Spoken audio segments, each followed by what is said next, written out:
स्वस्ति न इंद्रो वृद्धश्रवाः स्वस्ति नः पूषा विश्ववेदाः स्वस्ति नस्तार्क्ष्यो अरिष्टनेमिः स्वस्ति नो बृहस्पतिर्दधातु ओम शांति शांति शांति।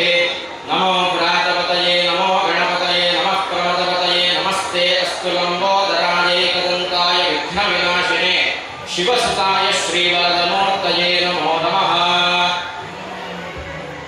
समस्त ಭಗವದ್ಭಕ್ತರೆಲ್ಲ ಸೇರಿಕೊಂಡು ದೇವರ ಸನ್ನಿಧಾನದಲ್ಲಿ ಪ್ರಾರ್ಥನೆಯನ್ನು ಮಾಡಿಕೊಳ್ಳುವ. ಕರ್ಮಾದೌ ಕರ್ಮ ಮಧ್ಯೆ ಕರ್ಮಾಂತೇಚಃ ದೇವತಾ ಪ್ರಾರ್ಥನಂ ಪುನಃ ಪುನಃ ಅಂತ ಹೇಳಿ ನಮ್ಮ ಶಾಸ್ತ್ರದಲ್ಲಿ ಹೇಳಿದ್ದಾರೆ. ಪ್ರತಿಯೊಂದು ನಾವು ಭಗವಂತನ ಸತ್ಕರ್ಮಾಚರಣೆಗಳನ್ನು ಆರಾಧನೆಗಳನ್ನು ಮಾಡುವಂತಹ ಸಂದರ್ಭದಲ್ಲಿ ನಾವು ದೇವರ ಸನ್ನಿಧಾನದಲ್ಲಿ ಪ್ರಾರ್ಥನೆಯನ್ನು ಮಾಡಬೇಕಂತೆ. ಹಾಗಿರುವಾಗ ಶ್ರೀರಾಮ ಗಣೇಶೋತ್ಸವ ಸಮಿತಿ ಇದರ ಆಶ್ರಯದಲ್ಲಿ ಅಸೈಗೋಳಿಯ ಈ ಕೇಂದ್ರ ಮೈದಾನದಲ್ಲಿ ವಿಜೃಂಭಣಾಪೂರ್ವಕವಾಗಿ 25ನೇ ವರ್ಷದ ರಜತ ಸಂಭ್ರಮದ ಆ ಮಹಾಗಣೇಶೋತ್ಸವ ಸೇವೆಯನ್ನು ನಾವು ಶ್ರದ್ಧಾಭಕ್ತಿಪೂರ್ವಕವಾಗಿ ಸಮರ್ಪಣೆ ಮಾಡಿದ್ದೇವೆ. ದೇವರಿಗೆ ಈಗ ಮಹಾಪೂಜೆ ಸಮರ್ಪಣೆಯಾಗಿ ದೇವರ ಪ್ರಸನ್ನ ಕಾಲ ಅಂತ ಹೇಳಿದರೆ ಸಂತೋಷದಲ್ಲಿರುವಂತಹ ಸಮಯ. ಈ ಸಮಯದಲ್ಲಿ ನಾವು ದೇವರ ಸನ್ನಿಧಾನದಲ್ಲಿ ಏನೆಲ್ಲ ಸಂಕಲ್ಪಗಳನ್ನ ಪ್ರಾರ್ಥನೆಗಳನ್ನು ಮಾಡ್ತೇವೆ ಅದಕ್ಕೆಲ್ಲ ದೇವರು ನಮಗೆ ಅಷ್ಟು ಅಂತ ಹೇಳಿ ಅನುಗ್ರಹ ಕೊಡ್ತಾರಂತೆ. ಮಹಾಗಣಪತಿ ಅಂತ ಹೇಳಿದ್ರೆ ನಮ್ಮ ಶಾಸ್ತ್ರದಲ್ಲಿ ವಿಶೇಷವಾದ ಪ್ರಾಧಾನ್ಯತೆ ಇರುವಂತಹ ದೇವರು ಅಂತ ಹೇಳಿದ್ದಾರೆ. ವಿಘ್ನಕರ್ತ ಅಂತ ಹೇಳಿದ್ದಾರೆ, ವಿಘ್ನಹರ್ತ ಅಂತ ಹೇಳಿದ್ದಾರೆ. ವಿಘ್ನಕರ್ತ ಅಂತ ಹೇಳಿದ್ರೆ ಏನು ಅಂತ ಹೇಳಿದ್ರೆ ವಿಘ್ನಗಳನ್ನು ಕೊಡಲಿಕ್ಕೂ ಸಾಧ್ಯ ಇದೆ ಗಣಪತಿಗೆ. ಹರ್ತ ಅಂತ ಹೇಳಿದ್ರೆ ವಿಘ್ನಗಳನ್ನು ಕಳೆಯಲಿಕ್ಕೂ ಸಾಧ್ಯ ಇದೆ. ಅದಕ್ಕೋಸ್ಕರವಾಗಿ ಪ್ರತಿಯೊಂದು ನಮ್ಮ ಪೂಜೆ ಪುರಸ್ಕಾರಗಳನ್ನು ನಾವು ಮಾಡುವಾಗ ಗಣಪತಿಯ ಸ್ಮರಣೆಯನ್ನು ನಾವು ಪ್ರಾರಂಭದಲ್ಲಿ ಮಾಡಬೇಕಂತೆ. ಇದು ಯಾರು ಈ ವರವನ್ನು ಗಣಪತಿಗೆ ಕೊಟ್ಟದ್ದು ಅಂತ ಹೇಳಿದ್ರೆ ಸ್ವತಃ ಶಿವದೇವರೇ ಕೊಟ್ಟಂತಹ ವರ. ನೀನು ಅಗ್ರ ಪೂಜ್ಯನು ಅಂತ ಹೇಳಿ ಕೊಟ್ಟಂತಹ ವರ, ಶಿವದೇವರು ಕೊಟ್ಟಂತಹ ವರ. ಅದಕ್ಕೆ ಸಂಬಂಧವಾಗಿ ಒಂದು ಕಥೆ ಬರ್ತದೆ. ಒಂದು ಸಂದರ್ಭದಲ್ಲಿ ಈ ತಾರಕಾಸುರರ ಮಕ್ಕಳಾದಂತಹ ತ್ರಿಪುರಾಸುರರು ಅಂತ ಇರ್ತಾರೆ. 3 ಜನ ಭಯಂಕರ ರಾಕ್ಷಸರು 3 ಪಟ್ಟಣಗಳನ್ನು ಆಳಿಕೊಂಡಿರ್ತಾರೆ. ಅಂತಹ ತ್ರಿಪುರಾಸುರರನ್ನ ವಧೆ ಮಾಡಲಿಕ್ಕೋಸ್ಕರವಾಗಿ ಸ್ವತಃ ಶಿವದೇವರೇ ಹೋಗಬೇಕಾಗ್ತದೆ. ಆ ಶಿವದೇವರು ಹೋದಂತಹ ಸಂದರ್ಭದಲ್ಲಿ ಶಿವದೇವರಿಗೆ ಆ ಯುದ್ಧದಲ್ಲಿ ಸೋಲಾಗ್ತದೆ. ಸೋಲಾಗುವಂತಹ ಸಂದರ್ಭ ಬರ್ತದೆ. ಇನ್ನೇನು ಶಿವದೇವರು ಸೋಲ್ಬೇಕು ಅಂತ ಆಗುವಂತಹ ಸಂದರ್ಭದಲ್ಲಿ ಶಿವದೇವರು ವಿಷ್ಣುವಿಗೆ ಹೇಳ್ತಾರಂತೆ, ಯಾಕೆ ಬಾಲ ನಾನು ಸೋಲ್ತಾ ಇದ್ದೇನಲ್ವಾ ಅಂತ ಹೇಳಿ ಕೇಳಿದಾಗ ವಿಷ್ಣುದೇವರು ಹೇಳಿದರಂತೆ, ನಿನ್ನ ಮಗನಿಗೆ ಅಗ್ರಪೂಜ್ಯ ಅಂತ ಹೇಳಿದವನೇ ನೀನು, ಆದ್ರೆ ಈ ಯುದ್ಧ ಪ್ರಾರಂಭ ಮಾಡುವಾಗ ನೀನು ನಿನ್ನ ಮಗನನ್ನೇ ಸ್ಮರಣೆ ಮಾಡಲಿಲ್ಲ. ಅದಕ್ಕೋಸ್ಕರವಾಗಿ ನಿನಗೆ ಸೋಲಾಗ್ತಾ ಇದೆ.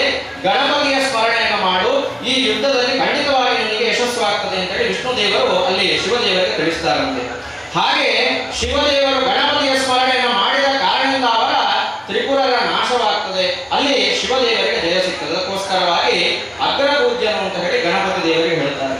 ಇನ್ನು ವಿಶೇಷವಾಗಿ ನಾವು ಗಣಪತಿಯ ಸ್ವರೂಪವನ್ನು ನೋಡುವಾಗ ಗಣಪತಿಗೆ 21 ಅನ್ನುವಂತಹ ಸಂಖ್ಯೆ ಬಹಳ ವಿಶೇಷ ಅಂತ ಹೇಳ್ತಾರೆ. ನಾವು ಹೆಚ್ಚಿನ ಸಂದರ್ಭದಲ್ಲಿ ಕೇಳ್ತೇವೆ 21 ಗರಿಕೆಯನ್ನು ಗಣಪತಿಗೆ ಸಮರ್ಪಣೆ ಮಾಡಿ ಅಂತ ಹೇಳಿ ಹೇಳ್ತಾರೆ ಸಾಕಷ್ಟು ಬಾರಿ. 21 ಆ ಸಂಖ್ಯೆ ಯಾಕೆ ಅಂತ ಕೇಳಿದ್ರೆ ನಮ್ಮ ಶಾಸ್ತ್ರದಲ್ಲಿ ಒಟ್ಟು 25 ತತ್ವಗಳಿದೆ. ಅದರಲ್ಲಿ 21ನೇ ತತ್ವ ಆಕಾಶ ತತ್ವ ಅಂತ ಹೇಳ್ತಾರೆ. ಆಕಾಶ ತತ್ವಕ್ಕೆ ಅಧಿಪತಿ ಯಾರು ಅಂತ ಕೇಳಿದ್ರೆ ಗಣಪತಿ ದೇವರಂತೆ. ಯಾಕೆ ಅಂತ ಕೇಳಿದ್ರೆ ಒಂದು ಆಕಾಶಕ್ಕೆ ಆದಿಯೂ ಇಲ್ಲ ಅಂತ್ಯ ಇಲ್ಲ. ನಮಗೆ ಒಂದು ಆಕಾಶವನ್ನು ನೋಡಿ ಆಕಾಶ ಇಲ್ಲಿ ಪ್ರಾರಂಭವಾಗ್ತಾ ಇದೆ ಇಲ್ಲಿ ಅಂತ್ಯವಾಗ್ತಾ ಇದೆ ಅಂತ ಹೇಳಿಕ್ಕೆ ಖಂಡಿತವಾಗಿ ಸಾಧ್ಯ ಇಲ್ಲ. ಅದಕ್ಕೋಸ್ಕರವಾಗಿ ಗಣಪತಿ ದೇವರಿಗೂ ಕೂಡ ಆದಿ ಮತ್ತು ಅಂತ್ಯ ಇಲ್ಲದಂತಹ ದೇವತೆ ಅಂತ ಹೇಳಿದ್ರೆ ಗಣಪತಿ ಅಂತ ಹೇಳಿದ್ದಾರೆ. ಅದಕ್ಕೋಸ್ಕರವಾಗಿ 21 ಅನ್ನುವಂತಹ ಸಂಖ್ಯೆ ಬಹಳ ವಿಶೇಷ. ಇನ್ನು ಗರಿಕೆ ಯಾಕೆ ವಿಶೇಷ ಅಂತ ಕೇಳಿದ್ರೆ ಹಿಂದೆ ಅನಲಾಸುರ ಅನ್ನುವಂತಹ ಒಬ್ಬ ರಕ್ಕಸನಿದ್ದ. ಅವನ ಸ್ವಭಾವ ಹೇಗಿತ್ತು ಅಂತ ಹೇಳಿದ್ರೆ ಅವನು ಬೆಂಕಿಯನ್ನು ಉಗುಳ್ತಾ ಇದ್ದ.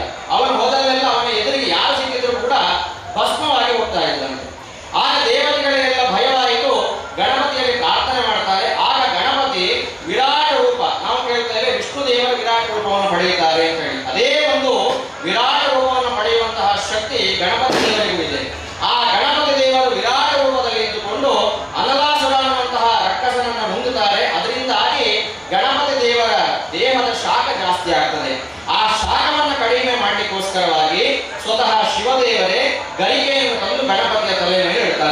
ಅದಕ್ಕೋಸ್ಕರವಾಗಿ ಗರಿಕೆ ಅಂತ ಹೇಳಿದ್ರೆ ಗಣಪತಿ ದೇವರಿಗೆ ಪ್ರಿಯವಾದ ವಸ್ತು.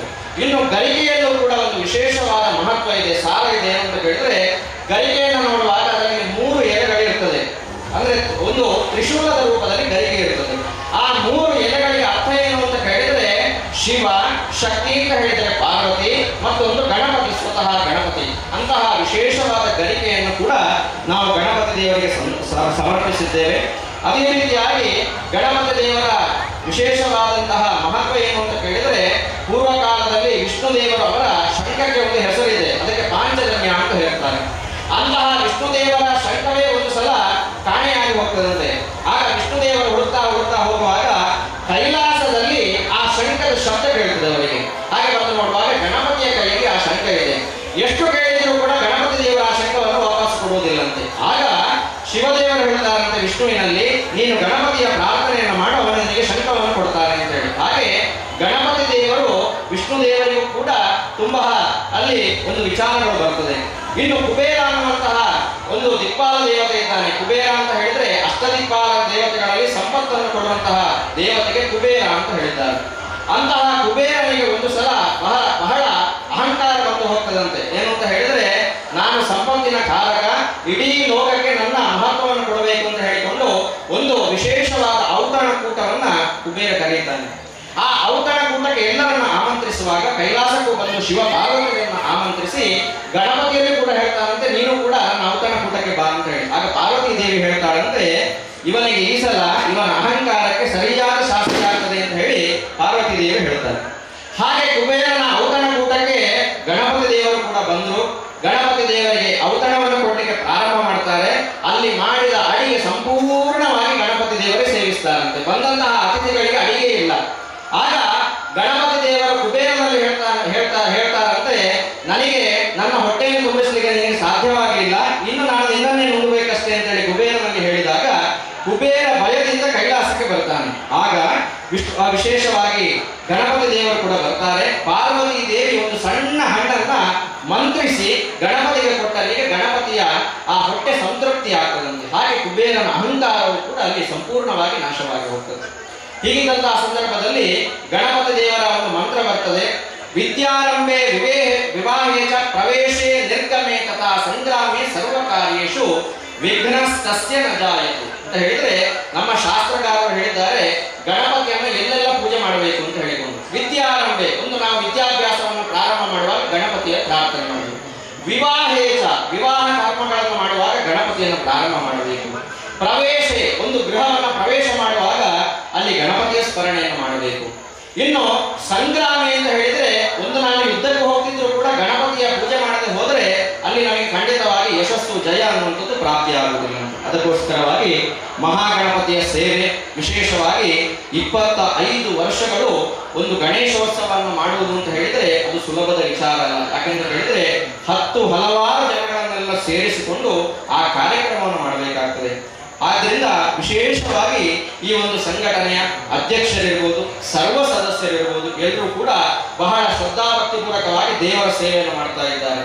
ಆದ್ದರಿಂದ ನಾವು ಮಾಡ್ತೇವೆ ಅಂತ ಹೇಳುವುದಕ್ಕಿಂತ ಹೆಚ್ಚು ದೇವರ ಕೈಯಲ್ಲಿ, ನಮ್ಮ ಕೈಯಲ್ಲಿ ಮಾಡಿಸ್ತಾ ಇದ್ದಾರೆ ಅಂತ ನಾವು ಹೇಳಬೇಕಂದ್ರೆ. ಯಾಕೆಂತ ಹೇಳಿದ್ರೆ ದೇವರ ಇಚ್ಛೆ ಇಲ್ಲದೆ ಯಾವ ಕೆಲಸ ಕಾರ್ಯವೂ ಆಗುವುದಿಲ್ಲ. ಆದ್ದರಿಂದ ವಿಶೇಷವಾಗಿ ನಿನ್ನೆಯ ದಿವಸದಲ್ಲಿ ನಾವು ಸಾಕಷ್ಟು ಧಾರ್ಮಿಕ ಕಾರ್ಯಕ್ರಮಗಳನ್ನು ಮಾಡಿಕೊಂಡು ಅನ್ನದಾನ ಸತ್ಕರ್ಮಾಚರಣೆಯನ್ನು ವಿಶೇಷವಾಗಿ 25ನೇ ವರ್ಷದ ಸವಿನೆನಪಿಗೋಸ್ಕರವಾಗಿ ಅನ್ನದಾನ ಸತ್ಕರ್ಮಾಚರಣೆಯನ್ನು ಮಾಡಿ, ಇನ್ನು ವಿಶೇಷವಾಗಿ ಬಯಲಾಟ ಸೇವೆಯನ್ನು ಕೂಡ ಮಾಡಿಕೊಂಡು ಇವತ್ತಿನ ದಿವಸದಲ್ಲಿ ಬೆಳಗ್ಗೆ ಧ್ವಜಾರೋಹಣವನ್ನು ಮಾಡಿ ಗಣಪತಿ ದೇವರ ಚಪ್ಪರಕ್ಕೆ ಪ್ರತಿಷ್ಠೆ ಆವಾಹನೆಯನ್ನು ಮಾಡಿಕೊಂಡು ಸ್ವಾಗತ ಮಾಡಿ ಪ್ರತಿಷ್ಠೆಯನ್ನು ಮಾಡಿ ಮಹಾಗಣಪತಿ ಹೋಮವನ್ನು ಮಾಡಿ ಪ್ರಾತಃ ಕಾಲದ ಪೂಜೆ, ಮಧ್ಯಾಹ್ನ ಪೂಜೆ, ಈಗ ಸಾಯಂಕಾಲ ವಿಶೇಷವಾದ ಪೂಜೆಯನ್ನು ದೇವರು ಸ್ವೀಕಾರ ಮಾಡಿಕೊಂಡು ಪ್ರಸನ್ನರಾಗಿರುವಂತಹ ಕಾಲ. ವಿಶೇಷವಾಗಿ ಬಂದು ಸೇರಿದ ಎಲ್ಲ ಭಗವದ್ಭಕ್ತರಿಗೂ ಕೂಡ ಅವರವರು ಮಾಡುವಂತಹ ವೃತ್ತಿ, ಉದ್ಯೋಗ, ವ್ಯವಹಾರ ಕ್ಷೇತ್ರದಲ್ಲೆಲ್ಲ ಉನ್ನತವಾದ ಸ್ಥಾನಮಾನಗಳು, ಕೈತುಂಬ ಸಂಪಾದನೆ, ಸ್ಥಿರ ಲಕ್ಷ್ಮೀ ಕೀರ್ತಿಯನ್ನು ಅನುಗ್ರಹಿಸಿಕೊಟ್ಟು ಮಕ್ಕಳಿಗೆಲ್ಲ ಒಳ್ಳೆಯದಾದ ವಿದ್ಯಾ, ಬುದ್ಧಿ, ಶ್ರೀಯಂ, ಬಲ, ಆಯುಷ್ಯದಲ್ಲಿ ಆರೋಗ್ಯವನ್ನು ಪ್ರಾಪ್ತಿ ಮಾಡಿಕೊಟ್ಟು ಈ ಸಮಯದಲ್ಲಿ ನಾವು ಕ್ಷೇತ್ರಾಧಿಪತಿಯಾದ ಮಂಗಳ ಸ್ವರೂಪಿ ಸ್ವಾಮಿ ಸೋಮನಾಥ ದೇವರನ್ನ ಶ್ರದ್ಧೆಯಿಂದ ಪ್ರಾರ್ಥನೆ ಮಾಡಿಕೊಂಡು ಪಟ್ಟೋರಿಯ ನಾಗಪರ್ಣ ಉಳ್ಳಾರ್ತಿಸಿ ಪರಿವಾರ ದೇವದೇವರನ್ನು ಪ್ರಾರ್ಥಿಸಿಕೊಂಡು ಕೊರಗಜ್ಜ ಗುಡಿಗಜ್ಜ ದೇವದೇವರನ್ನು ಪ್ರಾರ್ಥಿಸಿಕೊಂಡು ಶಾಸ್ತಾರ ಅಯ್ಯಪ್ಪ ಸ್ವಾಮಿಯನ್ನು ಕೂಡ ಭಕ್ತಿ ಭಕ್ತಿಯಿಂದ ಪ್ರಾರ್ಥನೆ ಮಾಡಿಕೊಂಡು ವಿಶೇಷವಾಗಿ ಕೇಂದ್ರ ಮೈದಾನದಲ್ಲಿ ಆಗುವಂತಹ ಗಣೇಶೋತ್ಸವ ಕಾರ್ಯಕ್ರಮ ಚಂದವಾಗಿ, ಇನ್ನು ವಿಶೇಷವಾಗಿ ದೇವರ ವಿಸರ್ಜನಾ ಪೂಜೆ ಸಹಿತವಾಗಿ ಆಗುವಂತಹ ವೈಭವದ ಶೋಭಾಯಾತ್ರೆ ಕಾರ್ಯಕ್ರಮ. ಆ ಶೋಭಾಯಾತ್ರೆ ಕಾರ್ಯಕ್ರಮಕ್ಕೆ ಯಾರೆಲ್ಲ ಪ್ರತ್ಯಕ್ಷವಾಗಿ ಪರೋಕ್ಷವಾಗಿ ಸಹಕಾರ ಕೊಟ್ಟಿದ್ದಾರೆ ಎಲ್ರಿಗೂ ಕೂಡ ಅವರವರ ಮನಸ್ಸಿನ ಅಭೀಷ್ಟಗಳನ್ನು ದೇವರು ನೆರವೇರಿಸಿಕೊಟ್ಟು ಆ ಶೋಭಾಯಾತ್ರೆ ಕಾರ್ಯಕ್ರಮಕ್ಕೂ ಯಾವುದೇ ವಿಧವಾದ ಅಡ್ಡಿ ಆತಂಕಗಳು, ಕುಂದುಕೊರತೆಗಳು, ಲೋಪದೋಷಗಳು ಬರದ ರೀತಿಯಲ್ಲಿ ಪರಿಪೂರ್ಣವಾಗಿ ಚಂದವಾಗಿ ದೇವರು ನೆರವೇರಿಸಿಕೊಟ್ಟು ಇನ್ನು ಮುಂದಕ್ಕೂ ಕೂಡ ಅಸೇಗೋಡಿಯ ಗಣೇಶೋತ್ಸವ ಅಂತ ಹೇಳಿದ್ರೆ ಒಂದು ಉತ್ತಮವಾದ ಚಂದವಾದ ಕಾರ್ಯಕ್ರಮ ಅನ್ನುವಂತಹ ಆ ಒಂದು ಉತ್ತಮವಾದ ಮಾತನ್ನು ಎಲ್ಲರಿಂದ ಬರುವಂತಹ ಯೋಗ ಭಾಗ್ಯವನ್ನು ದೇವರು ಅನುಗ್ರಹಿಸಿಕೊಳ್ಳಿ. ನಾವು ಕೊಟ್ಟಂತಹ ಸೇವೆಯನ್ನ ಗಣಪತಿ ದೇವರು ಸಂತೋಷದಲ್ಲಿ ಸ್ವೀಕಾರ ಮಾಡಿಕೊಂಡು ಎಲ್ಲ ಭಗವದ್ ಭಕ್ತರಿಗೂ ಕೂಡ ಕಷ್ಟ ಕಾರ್ಪಣ್ಯಗಳನ್ನು ದೂರ ಮಾಡಿಕೊಟ್ಟು ಗಣಪತಿ ದೇವರ ಆ ಒಂದು ನಾವು ಸೇವೆಯನ್ನು ಮಾಡಿದೆವು, ಪ್ರಸಾದವನ್ನು ಪಡೆದೆವು, ದೇವರು ಒಳ್ಳೆಯದು ಮಾಡಿದ್ರು ಅನ್ನುವಂತಹ ಪುಣ್ಯಪ್ರದವಾದ ಪ್ರಸಾದವನ್ನ ಸರ್ವರಿಗೂ ದೇವರು ಅನುಗ್ರಹಿಸಿಕೊಡಬೇಕು ಅಂತ ಹೇಳಿ ಭಕ್ತಿಯಿಂದ ಮಾಡುವಂತಹ ಪ್ರಾರ್ಥನೆ. ಒಮ್ಮೆ ಹೇಳಿದಾಗ ಹೇಳಲು ಕೂಡ ಶ್ರದ್ಧಾ ಮೇಧಾ ಯಶಃ ಪ್ರಜ್ಞಾ ವಿದ್ಯಾ ಬುದ್ಧಿಂ ಶ್ರಿಯಂ ಬಲಂ ಆಯುಷ್ಯಂ ತೇಜಃ ಆರೋಗ್ಯಂ ದೇಹಿ ಮೇ ಗಣನಾಯಕ ಶ್ರೀ ಮಹಾಗಣಪತಿ ದೇವರ ಪಾದಾರವಿಂದಕ್ಕೆ ಗೋವಿಂದ ಗೋವಿಂದ.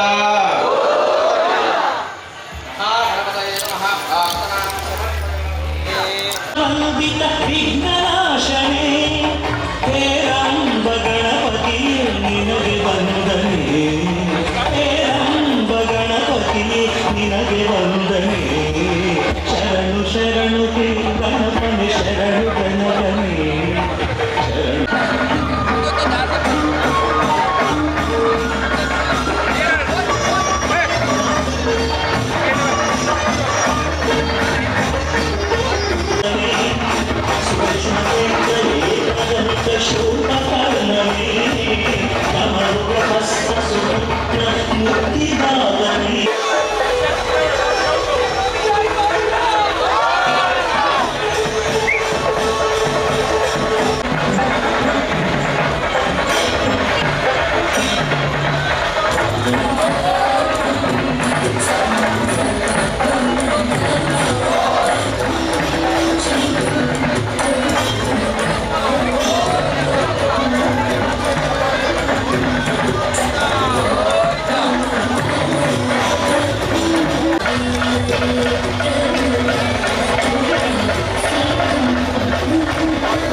ರಾಣಿ ಮೂಷಿಕಾಸುರನ ಮಗಳು ಶರಣಾಗತನಾದ ಚೈತ್ಯನಂತೆ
ತನ್ನ ಶಿವಪುತ್ರ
ಪ್ರಜಾಪತಿ ಒಂದು ಯಾಗ ನಡೆಸಲು ತೀರ್ಮಾನಿಸಿದ್ದಾರೆ. ದೇವಿಯು ತನ್ನ ತಂದೆಯಾದ ದಕ್ಷನಿಂದ ಅವಮಾನಿತೆಯಾಗಿ ಆ ಮಹಾಯಾಗಾಗ್ನಿಯಲ್ಲಿ ಜೀವತ್ಯಾಗ ಮಾಡುತ್ತಾಳೆ. ಇದರಲ್ಲಿದ್ದ ಮಹಾದೇವರು ರೋಷಗೊಳಗಾಗುತ್ತಾರೆ. ಶಿವ ಕೋಪದಿಂದ ತನ್ನ ತಲೆಯಲ್ಲಿನ ಕೂದಲನ್ನು ಕಿತ್ತು ಬಿಸಾಡಿದಾಗ ಅದು 2 ಭಾಗಗಳಾಗಿ ಬರುತ್ತವೆ. ಶಿವನ ಅಂಶವಾದ ವೀರಭದ್ರನು ತನ್ನ ಕಾಳಿ ಶಕ್ತಿಯಿಂದ ದಕ್ಷನನ್ನು ವಧಿಸುತ್ತಾನೆ.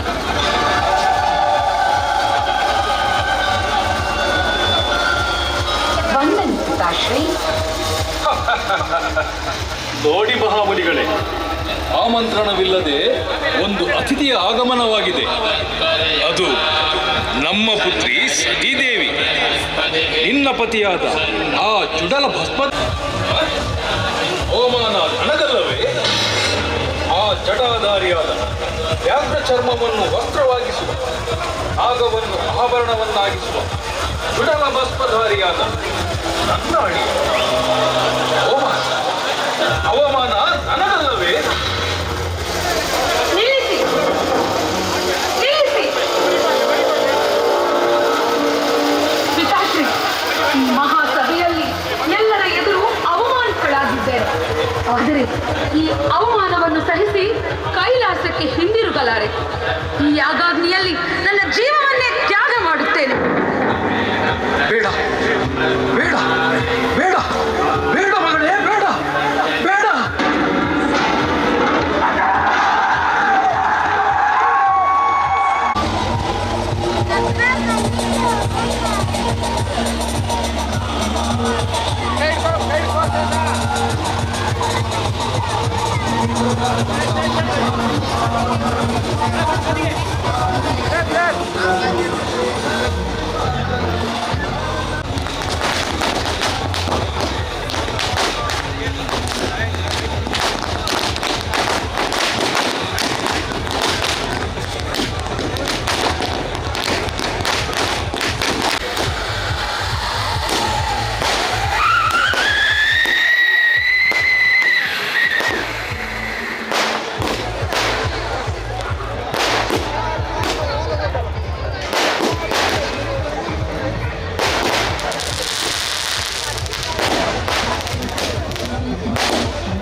ತಾವು